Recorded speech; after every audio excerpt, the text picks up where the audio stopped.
याचं नाव जरी नागपूर गोवा असलं तरी देखील याचा सर्वाधिक फायदा हा मराठवाड्याला होणार आहे।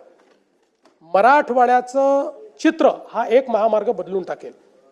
आणि या संदर्भात मागच्या काळामध्ये काही आक्षेपही होते लोकांचे।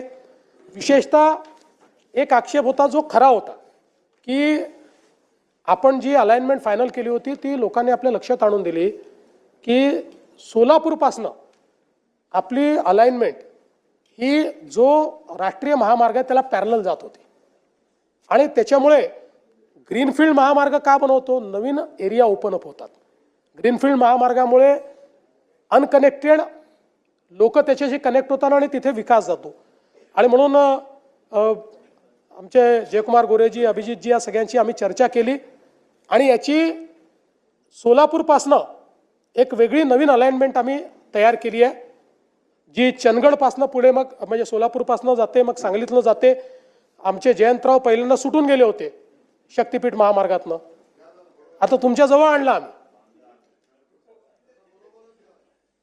आणि मी तुम्हाला दाव्याने सांगतो की जयंतरावच मला पत्र देतील की हा करा, एवढा फायदा त्यांच्या मतदारसंघाला त्याचा होणार आहे। पंढरपूर जवळून आहे, एकदम पंढरपूर जवळून। त्यामुळे आता आधीचं तर आपलं जवळपास जॉईंट मेजरमेंटही झालेलं आहे, त्याचं ॲक्विजिशन आपण चालू करतोय। ही जी नवीन अलाइनमेंट आहे या नवीन अलाइनमेंटचं आता आपण त्या ठिकाणी आणि पलीकडे तर चंदगड वगैरे त्यांनी मोर्चा काढूनच आमच्याकडनं महामार्ग न्या म्हटलं, त्यामुळे तिथे काही अडचण नाही आहे। आणि आता सांगतो, ज्यांच्याकडनं आम्ही अलाइनमेंट काढली आता तेही लोक आमच्याकडे आलेले आहेत आणि ते म्हणतात आता काढू नका, तुम्ही इथनंच अलाइनमेंट ठेवा। पण त्यांना आम्ही सांगितलं की तुमच्या विरोधामुळे आम्ही काढलेली नाही, हा अधिक फिजिबल आम्हाला मार्ग मिळालेला आहे। आणि गतिशक्ती प्लॅटफॉर्मवर तो मार्ग नेल्यामुळे गतिशक्ती प्लॅटफॉर्मचा काय फायदा आहे बघा, की जवळपास सगळी वन जमीन आम्हाला त्यातनं वगळता आली, अगदी थोडीशी वन जमीन आली आहे।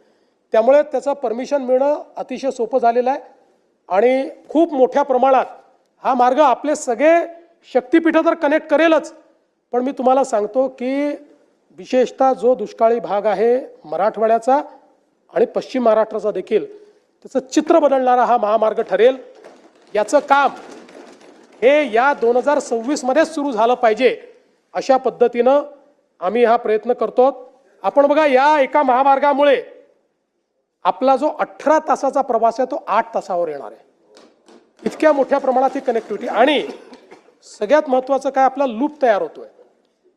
समृद्धी महामार्ग, नांदेड जालना मार्ग, हा महामार्ग याच्यामुळे महाराष्ट्रातल्या कुठल्याही जिल्ह्याला इंडस्ट्रीचा ॲडव्हान्टेज मिळणार आहे। आत्तापर्यंत इंडस्ट्री ही जिथनं पोर्ट कनेक्टिव्हिटी आहे किंवा लॉजिस्टिक कनेक्टिव्हिटी आहे तिथेच जात होती। यातनं पोर्ट कनेक्टिव्हिटी आणि लॉजिस्टिक्स कनेक्टिव्हिटी ही जवळपास महाराष्ट्रातल्या हे 2-3 आपले हे झाल्यानंतर जवळपास 32 जिल्ह्यांना ही कनेक्टिव्हिटी मिळणार आहे। आणि म्हणून एक प्रकारे महाराष्ट्रातला गेम चेंजर अशा पद्धतीनं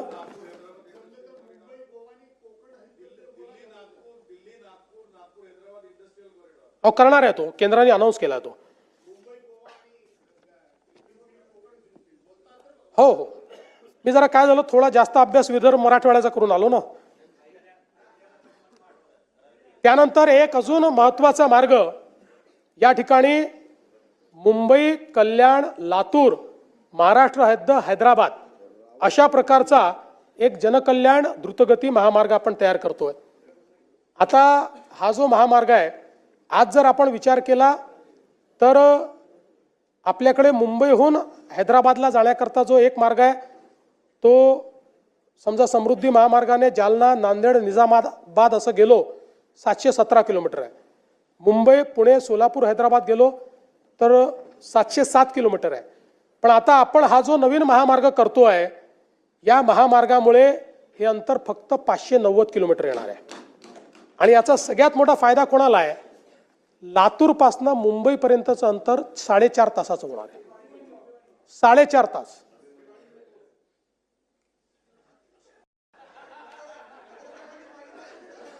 हो, तुम्ही मागितला म्हणून तर मी दिलाय,